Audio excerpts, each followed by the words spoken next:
This is the Mickey Miles and More podcast, your one-stop for information on Disney races, Disney vacations, Disney theme parks, and more. Now, here are your hosts for the Mickey Miles and More podcast, Michelle Scribner-McLean, Chris Eliopoulos, and Mike Scopa. Welcome home, Milers, and welcome back to another episode of Mickey Miles and More, a podcast where three friends talk about their passion for the Disney parks. I'm Chris Eliopoulos, and with me, as always, is the effervescent Dr. Michelle Scribner-McLean. Welcome, Michelle. I'm bubbly. Sure. Yeah, well, thank you very much. Just want to say today was my first day back in the classroom face-to-face after 18 months since March. I don't know. Wow. I don't remember, but it all went well. Good. Glad to hear it. I was improving young minds. As you should. With As we try to education. improve the older minds out here in podcast land.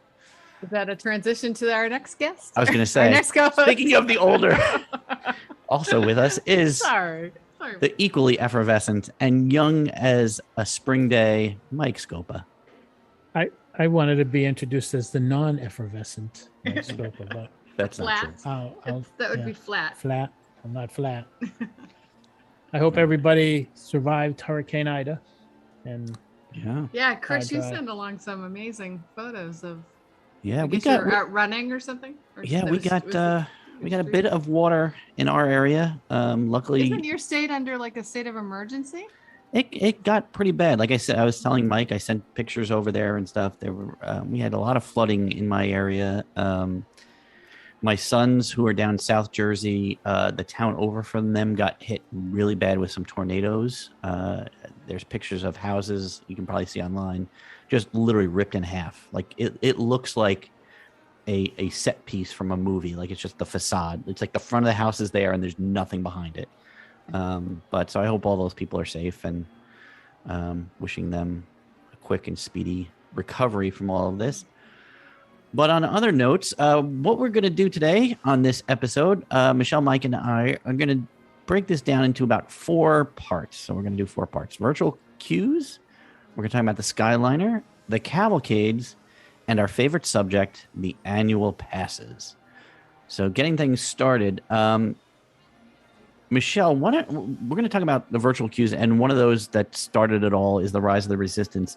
You were the one who taught me how to do this and all the little tricks. So why don't you explain what these virtual queues, especially the Rise of Resistance, is like? I'd be happy to. It's really interesting, Chris. I taught Mike how to do it. I was teaching another family member, and I realized, somebody who doesn't know as much about Disney as you guys know, I realized how I really had to use my teaching skills to really break this down. Because it's many, many, many parts. So first of all, you need a park ticket, right? You have to get a park ticket. You have to make sure you can't just say, hey, I want to go to studios today and you know, hey, I hear that star, I'm going to get in line and do that. Well, you can't just get in line. So you need a park ticket. That's number 1.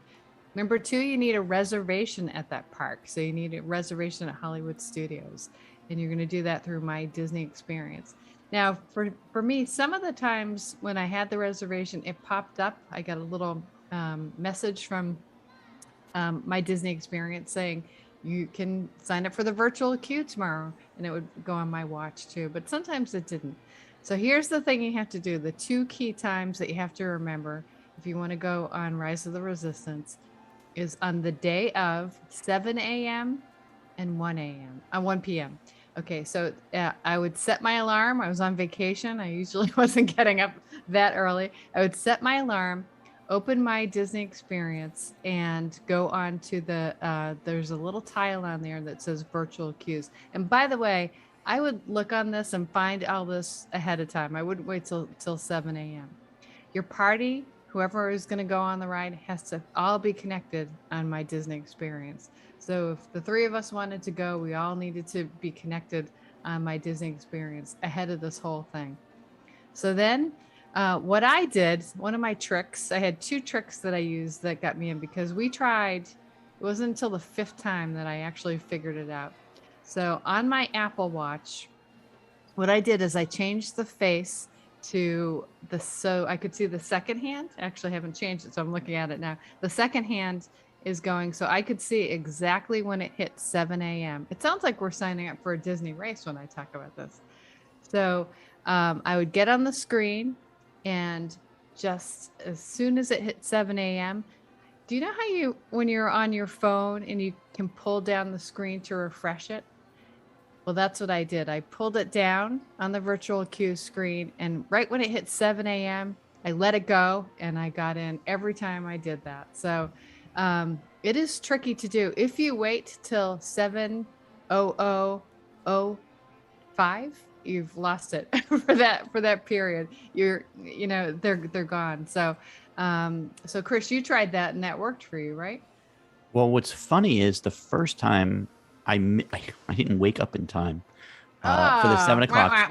But we went to the park, and I would tell you, I did the 1 o'clock. I did your advice. I set my watch to a second hand. We were actually on Star Tours. I was in the middle of, we were just coming to the end of Star Tours, and I'm literally checking the seconds. I took my glasses off, and I refreshed exactly at 1 o'clock, and I got into the queue. So I basically was walking off the ride, confirming the appointment. And it was one of those, if everybody else gets through things, I don't know what the number is. It always seems like it's 116. Yes. And that's for anybody else that's left who hasn't gotten through, right, the ride. Rest of the day.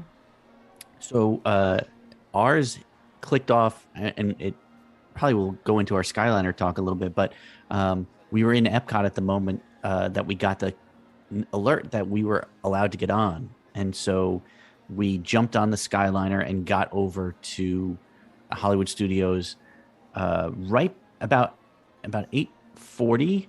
Our appointment was good through 8:50. So we walked right up there and got in, and we literally shared the ride with 2 other people, and that was it. That's amazing. It was amazing. My kids were like, "What's going on here?" I'm like, "Do not expect this ever again." But we were able to do because of your trick. I was able to get on that day using the 1 o'clock. Thank you. I'm glad. So the second thing, as Chris talked about, is the 1 o'clock chance on that same day. So you missed 7 o'clock. You got up late like Chris.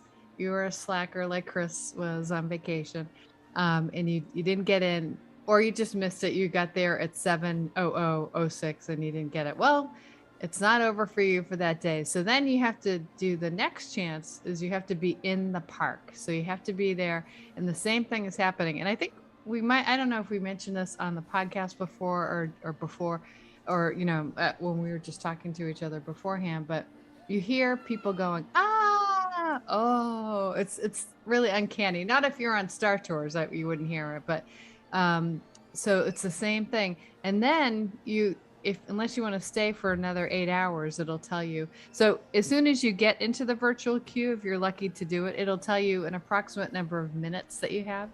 So at 7 a.m., it was in 200 minutes or 260 minutes. But the thing that we found doing this several times is that, at least for us, it was a lot sooner of a time. So we planned on being there, and that turned into 11 o'clock or something like that.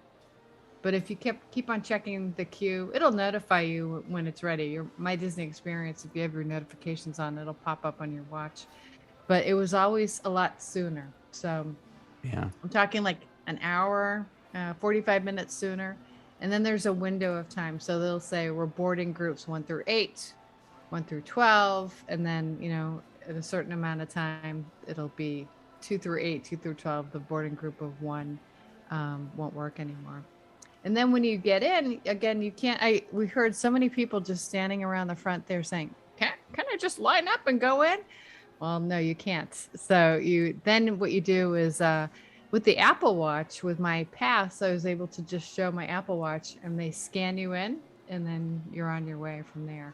So that's the way it works. But I think, Mike, I feel like I got the trick, and I feel really sad for people who don't get a chance to do it. But you're thinking for the new Remy ride, and some other the new attractions that may be the way that it goes.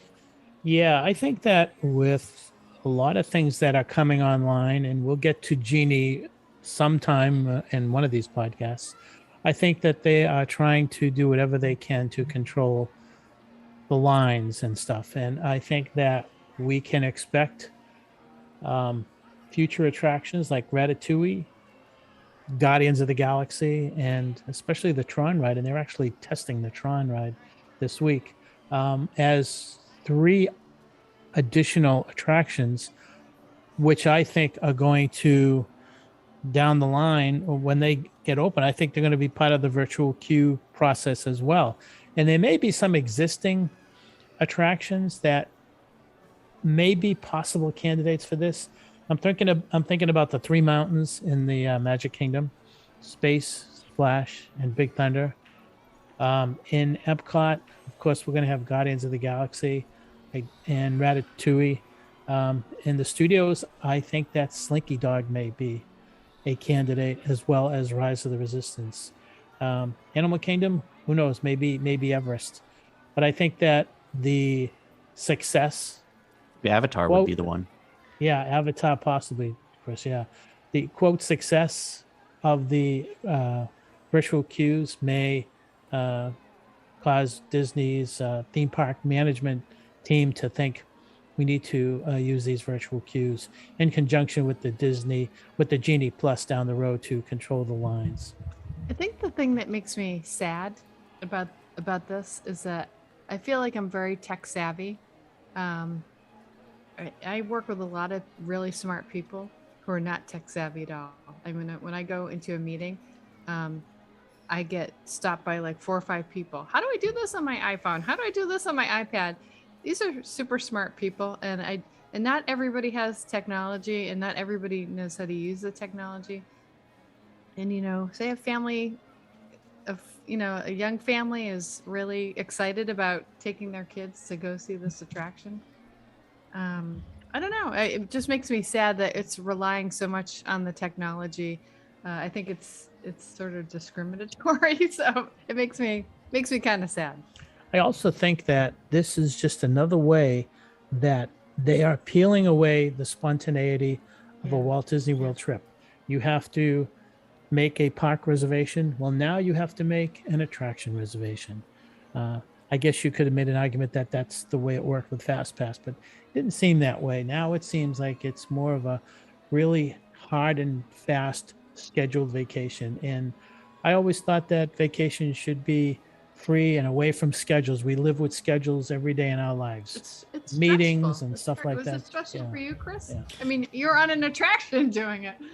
I will say for this past trip, one of the, I know we were a bit down on the trip and stuff. The one positive, because there were so few people, we didn't have the fast passes. I most times we could get into a ride, even some of the big ones, in half an hour. Like we were on a half-hour line.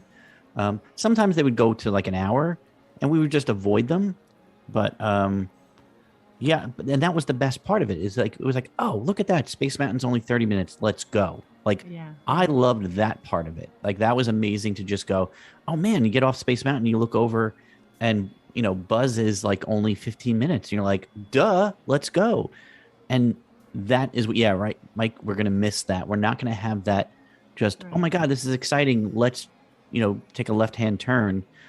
But I also think, Mike, I don't, do you really think they're gonna use these virtual queues as much now with the Genie Plus and the Lightning Lane? Like, I think that's the key. I think they're going to change the Rise of the Resistance to a Lightning Lane, and you're just going to have to pay for your time to go in there. I think they want to. I think that they don't want to hear as many screams as they would if they did not have the virtual queues. So the virtual queues allows them to control the crowds, you might say. Because they will allow only, each attraction can load only so many guests per hour. So they're trying to do whatever they can to make the experience of standing in line not as painful as it would be if they didn't do this. I think that the Genie Plus is a little bit different than the virtual queues. The virtual queues allows them to control what they're going to do as far as the crowd and the loading of the attractions. Genie Plus does not give them that Right.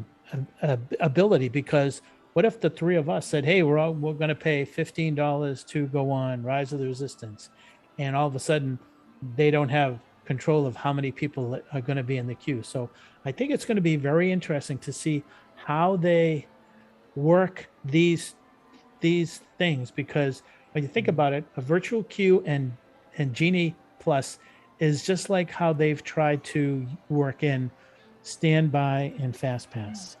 And Michelle, you know that sometimes the cast members just don't know how to weave those two lines together. So it'll be interesting, Chris, to see how they weave the virtual queues and the Genie Plus line. I'm just curious, what is your limit in standing for an attraction, standing in line? Mine is 30 minutes. It depends on the attraction. Like if it's Pirates and it's an hour, I'm like, no. But if it's Space Mountain, I might, or Splash Mountain, I might consider it depending on the day.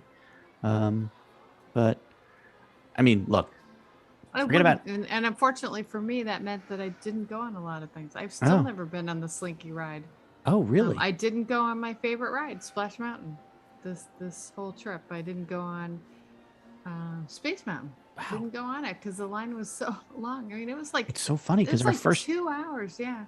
Our first 5 minutes in the park, not 5 minutes literally, but we literally got to the Magic Kingdom our first day, and we hit all three mountains before 1 o'clock. We got in at 11. We were done with the three mountains by 1. Maybe we just hit it at the right time. Maybe whatever it was, but I'd much rather just walk around and listen to the music, or I'm not going to spend an hour in line personally. Because of the number of times I go.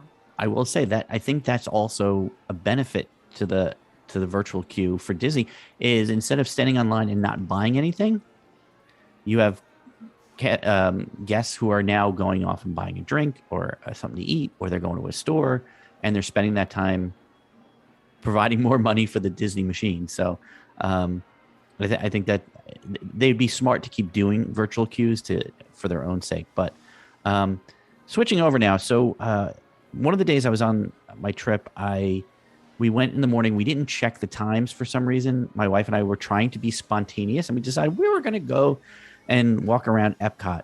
And it was 9 o'clock in the morning, and we were halfway up there and realized the park didn't open until 11. So we took the Skyliner over to Riviera for breakfast. We got a coffee and a snack. And then we tried to go back across to get back there, and they wouldn't let us go until 10 o'clock, a little after 10 o'clock.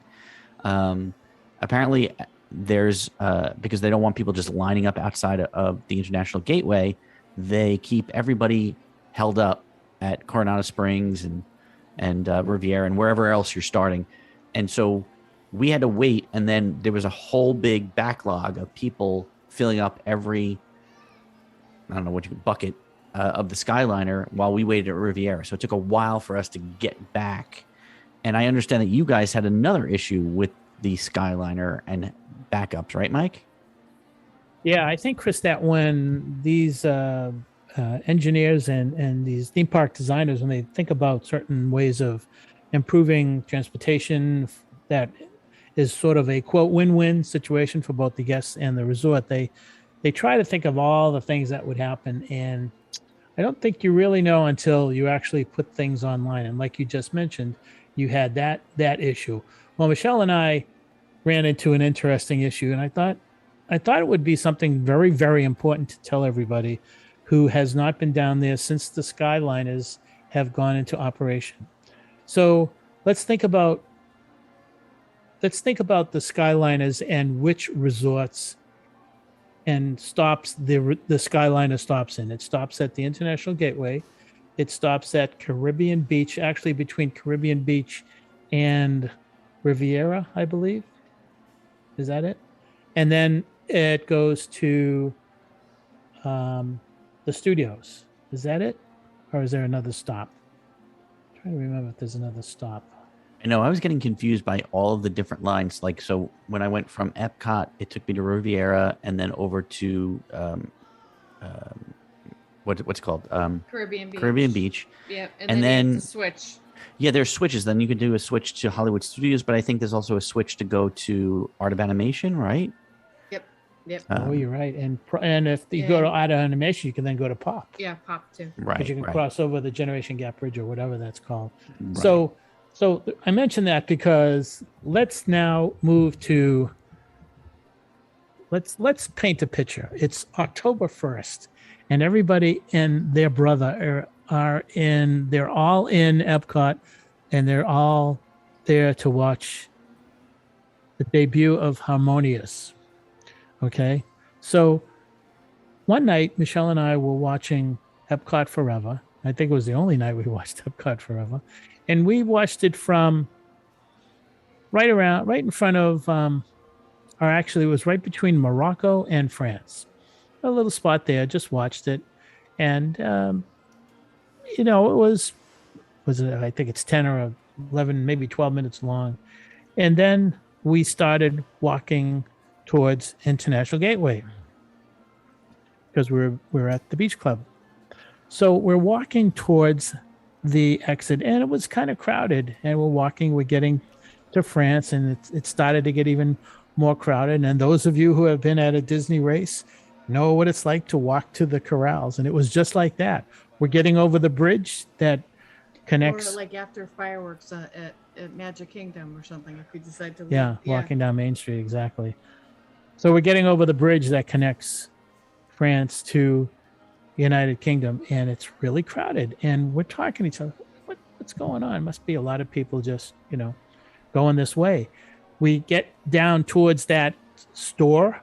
That is the last store before you go out International Gateway. And everybody is being moved over to the right. And it wasn't until we just got to the turnstiles that Michelle and I looked at each other and said, oh, Skyliner. So think of it this way, Chris. Everybody who is staying at, let's say, Caribbean, Riviera, Pop Century, Art of Animation, Boardwalk, Yacht Club, Beach Club, Dolphin, Swan. We're talking 9 resorts. All those people are heading for that exit right after the fireworks, and that's what's going to happen October 1st. They parked at Hollywood Studios? The studios? Yeah, exactly. So what you experienced, what you and Audra experienced that morning, a lot of people are going to experience that night. And we got back to the Beach Club, I would say maybe 10 or 15 minutes after the fireworks. And I have no idea how long the line was to. Well, we know how long the line was. It was down to where the, if you know where the, people probably don't know this, but if you stay at the Beach Club, there's a quiet pool and there's a laundry building, and that's how far it was. So it was probably halfway towards Stormalong Bay.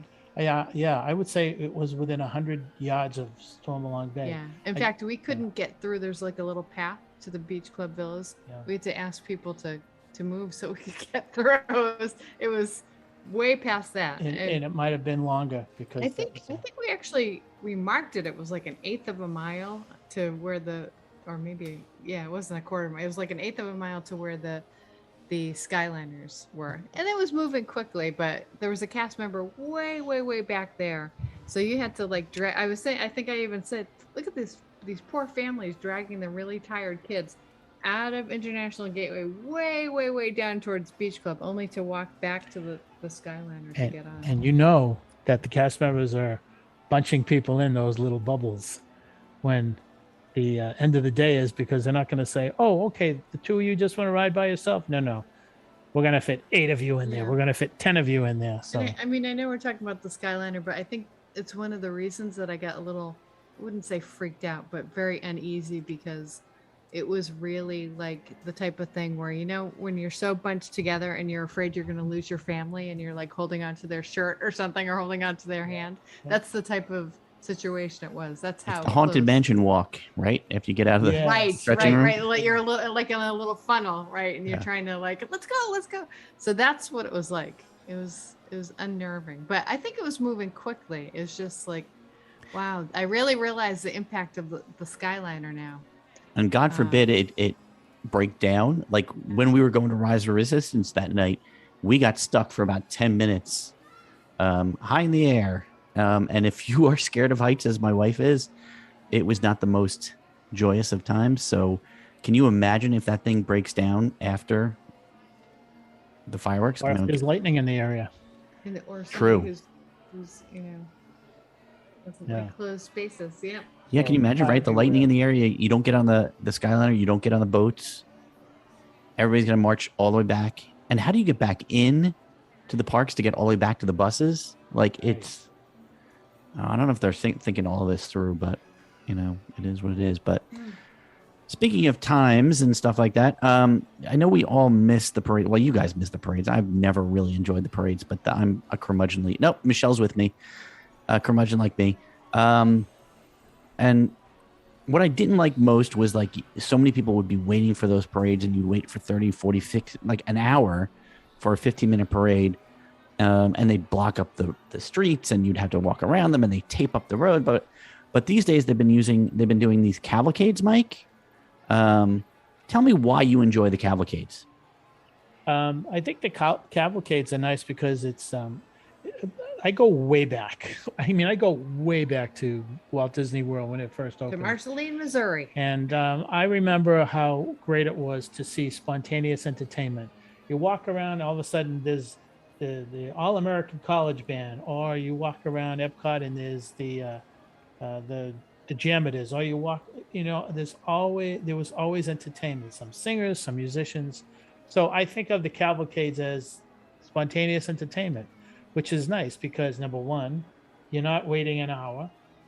And number two, it's here and gone, you know, which is really good.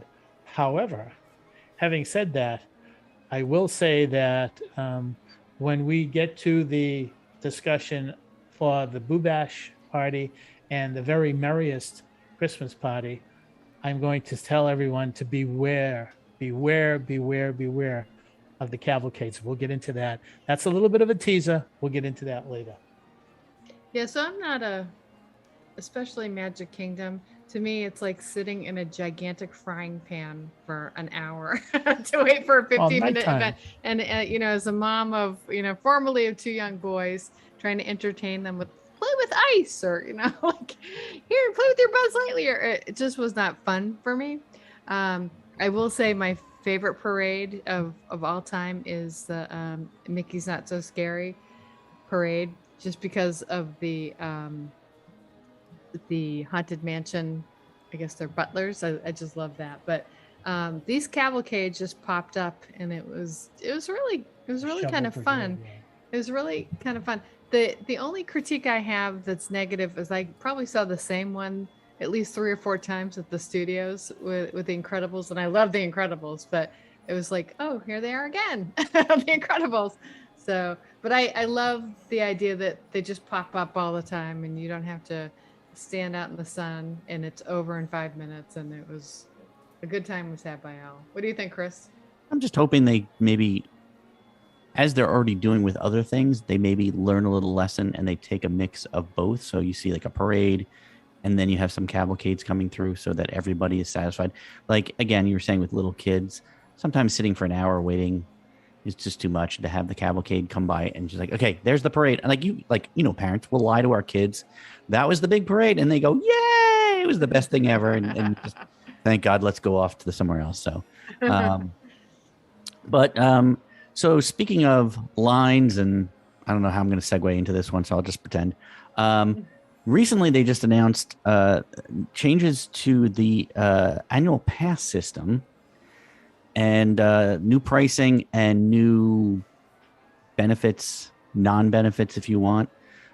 Michelle, do you have the new prices for those new annual passes?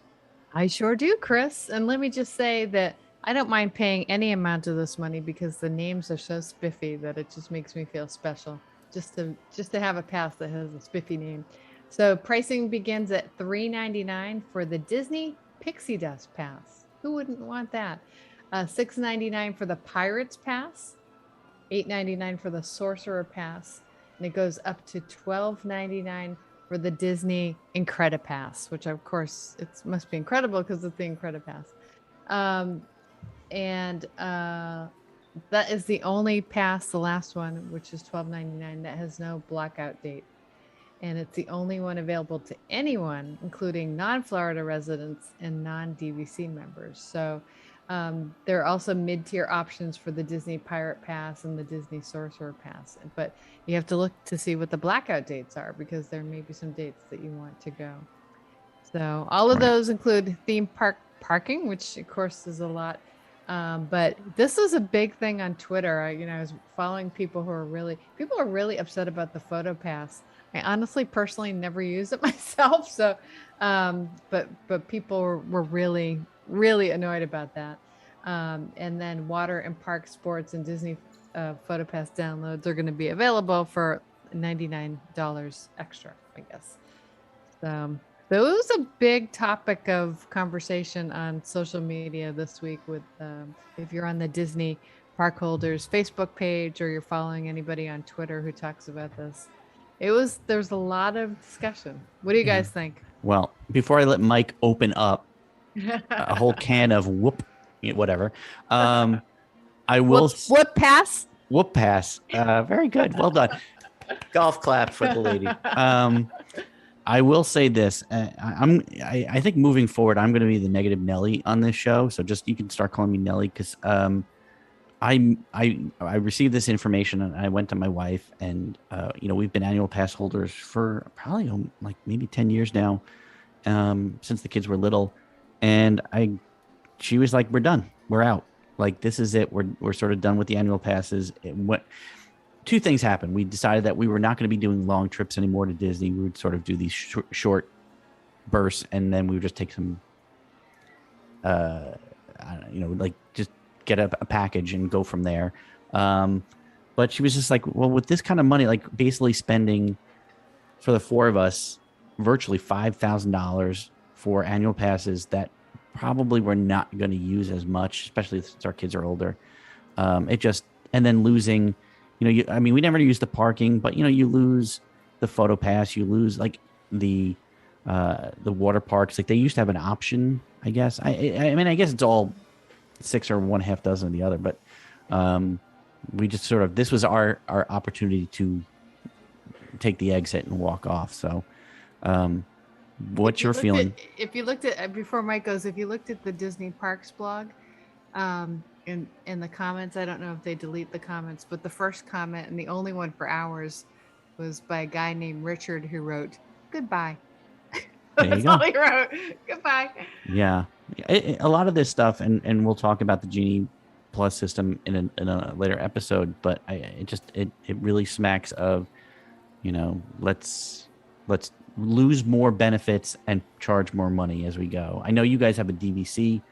Are you going to use the DVC pass, or are you going to go right for the Incredipass?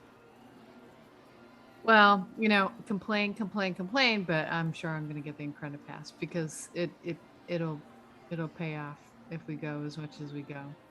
Yeah. So, you're with Mike. Mike, it's he could basically claim residence in Florida the amount of times he normally goes to Disney World and brings the storms with him. All right, Michael? Mike, go ahead, give it to us. The spotlight's on you. Lay it down. Well, first off, I'm not crazy about the different names, but I guess they didn't want to name them after the Fab Four, like Mickey, Minnie, Donald, and Goofy, because everyone would say, "Well, you just got a Goofy pass," or whatever. One of the things that I noticed about these passes, that they're really catering to the Florida residents. The first two, the Pixie Dust and the Disney Pirate Pass,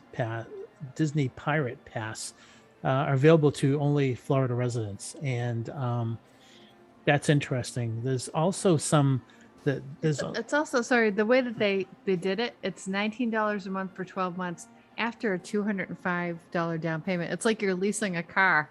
It's like the type of experience you'd have if you were leasing a car. Yes, and it's a couple of interesting things. So you can make 3 park reservations at a time with the Disney Pixie Dust pass. Then you go up to the next tier, the $6.99, and it's 4 park reservations at a time. Then it's also for Florida, and then you get to the Florida residents and DVC members one, which is Disney Sorcerer Pass. And the reason why I like that one is that the only the only holiday period that I can see over the next 15 months that's blocked out is the last 2 weeks in December. So why pay an extra $400 when you're not going to be down there? So on that one, the Disney Sorcerer Pass, you can hold up to 5 reservations, okay? And there are blackouts. The one that Michelle mentioned, the Disney Incredipass, that's $12.99, and you can hold up to 5 park reservations at a time. The only difference between that one, well, the difference between that one and the Sorcerer's Pass, besides being $400, is that you don't get to go to the parks the last 2 weeks of the year. I'm not sure if I would go with the Incredipass. Right now, I'm looking at the Disney Sorcerer's Pass. Okay, so perks for the annual passes. They are still giving us standard theme park parking, and they are. This is the thing that kind of gets me. They said savings in his.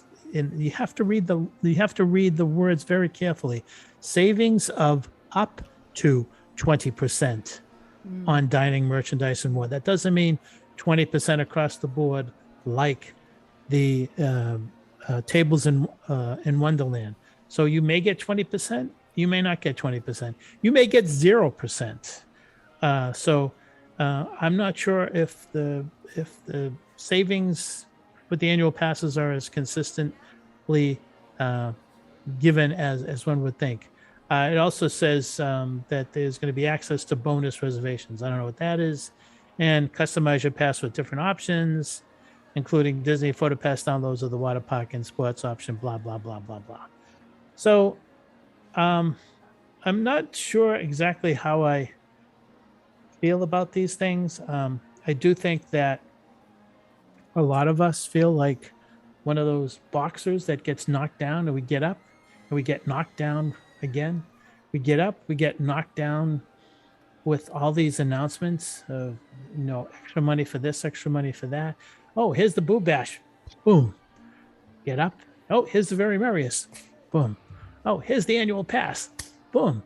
Oh, here's the Genie Plus. Boom. And I think a lot of people are getting tired. And I think that all this means is that you have to spend that much more time figuring out how you're going to, well, number one, if you are going to continue visiting a Disney theme park, if you can continue visiting Walt Disney World, and then you got to think about how you're going to afford this, how you're going to use whatever method, components you have, tools to make it affordable. In the past, if you're a DVC member, if you're an annual pass holder, if you have Tables of Wonderland, a lot of other things, then you can, free dining. I don't even know if free dining is coming back. You figured out a way to make it somewhat palatable, but they're making it very difficult. And I often wonder, what's the bottom line? What are they trying to do? What are they trying to achieve? Because if they're trying to achieve the fact that they're becoming an elite vacation destination, I think they're getting close. They're trying to make up for the NBA experience closing down. Oh my God. Well, it's I was going to say about that too. That's another story. Mm-hmm. I was going to say we've sort of buried the lead a little bit about some of this. A number of years ago, when we had a gas shortage, airlines started charging extra for luggage because the weight would add more gasoline. And they would say it was just temporary until we get back. And we've noticed that has not been removed. We still have to pay extra for our luggage to go on planes. Disney is basically telling us right now, in this time of the pandemic, when they're saying we need to keep people separated and we need to make sure there's, each park doesn't get overfilled, we're going to make you reserve parks. And going back to what you said earlier, Mike, about no spontaneity, they are basically in this saying to us, we are now going to do reservations for parks from this time forward. Like, it's not going to end. They told us it was just for the pandemic, but now this annual pass system, they're calling it a benefit. You can get to, pick out your parks. But here's the thing. Last year, 2 years ago, I got to go to whatever park I wanted to whenever I wanted to go. Right. And they're sort of saying, we're not going to do that anymore. You're going to have a park hopper. And I will say I did do 3 parks in one day. So there is that. But I need to make a reservation, whatever, 60 days out. And that's going to be a new norm for the Disney parks.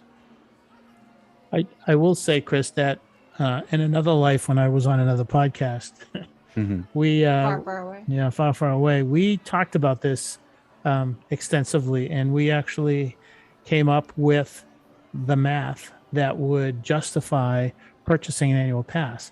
I do think that there is still some viability in purchasing an annual pass if you use it correctly. If you think about it, like Michelle said, the Incredible Pass is Incredipass is $12.99. I don't know what the tax is on that, so it's not $1,300. It's probably another $100 or so. But then you have to start thinking, okay, how many days am I going to go through the turnstiles? Number one.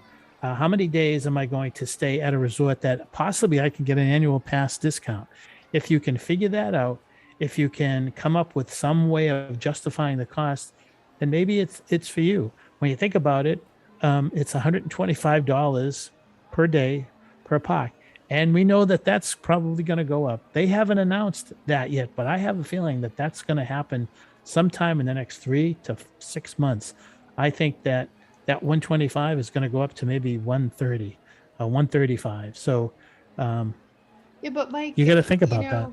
You can think about it, but if you think of somebody like Chris, are you going to do 4 times 1,300? Well, that was the question I was going to ask you as well. Is the Sorcerer Pass is for DVC members and non-Florida residents? Is that the case? But they have blackout dates. Is that the difference between the Incredipass and the Sorcerer's Pass? The Sorcerer's Pass has, and I have it right here. The Sorcerer's Yeah, we didn't mention that's for DVC. Sorcerer's Pass is available to Florida residents and Disney Vacation Club members only. Oh, so Okay, the only pass that's available to me, since I'm not a Florida resident or DVC, is the Incredipass. Like, Right. I'm limited to Correct. that. So Right. automatically, I'm going to the $12.99 plus. If my kids want to go to the water park or if we want to go to a golf course, we're now talking more money. $5,200 before So you they're- even So we're already set. stay, before We're you even locked. walk into your hotel room. Yeah, that's $5,000 Mhm. right there. So you before you eat anything, Right. before you fly down there. so Yeah, we should do this at one episode, Mike. We should sit down and just do, like, for me, right? I get the annual pass. It's $5,000. I get my plane tickets to and from. I'll be generous and say $2,000 for the 4 of us. I like to stay at the yacht club. I'm going to stay. If I stay there a week, it's going to be, I don't know, Michelle, $600 a night times 7. You're talking close to 4,200. yeah. You're talking about a $20,000 vacation For a Yes. week. For a week. Now, For a week, maybe 15,000. right. But so that's $15,000, right? Couldn't I just go to London? Couldn't I go to Spain? Couldn't I go to Italy for that? Like, I could do, Hawaii. I could literally go to the places at Epcot for real, probably for that cost. And so that's kind of the issue. Look, I'm lucky. I do very well. And it just smacks me though wrong that you're spending that much for such a small amount, and it feels like it's not worth it. My wife and I have sort of come to that, but we're also, we used to go with the kids, and that was our experience with the kids, and they're older now, and I think they want to see other things, and my wife wants to see other things, and maybe that's not our big trip, and we go down for 2 days, and I don't need an annual pass to go down for maybe a total of 6 days over the whole year, right?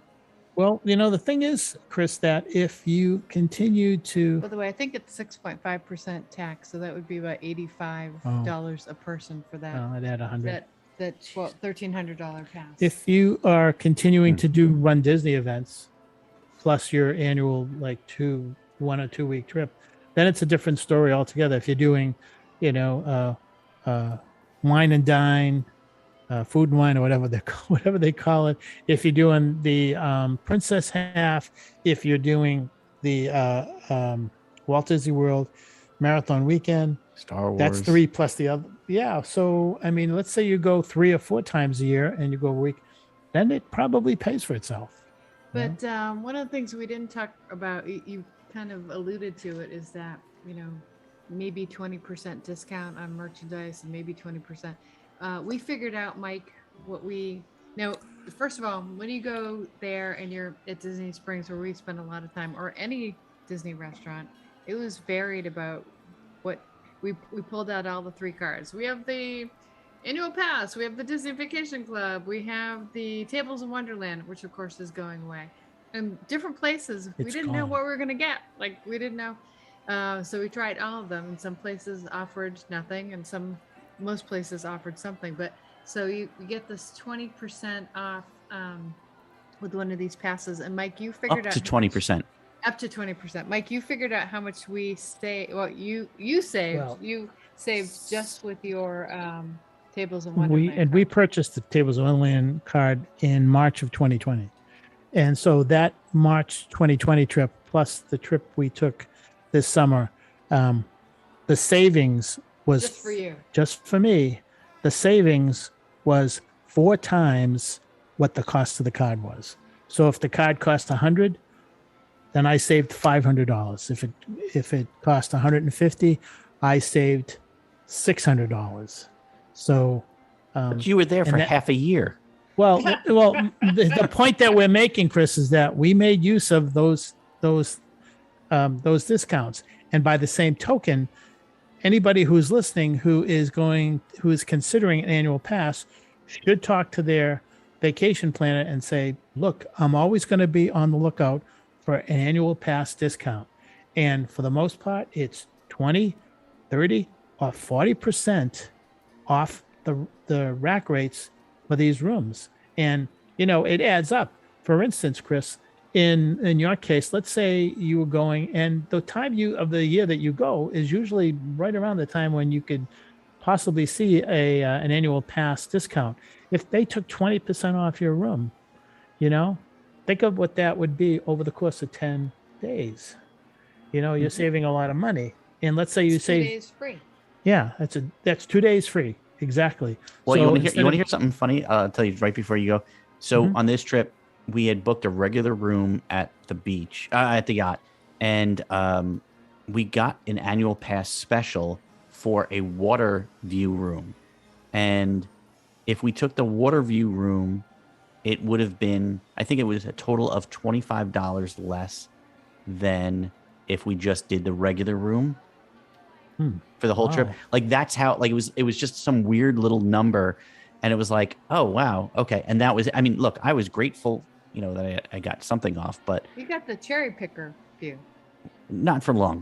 We changed that room quick. But that was a bigger discount. Well, the point that I was trying to make sorry. is that that's fine.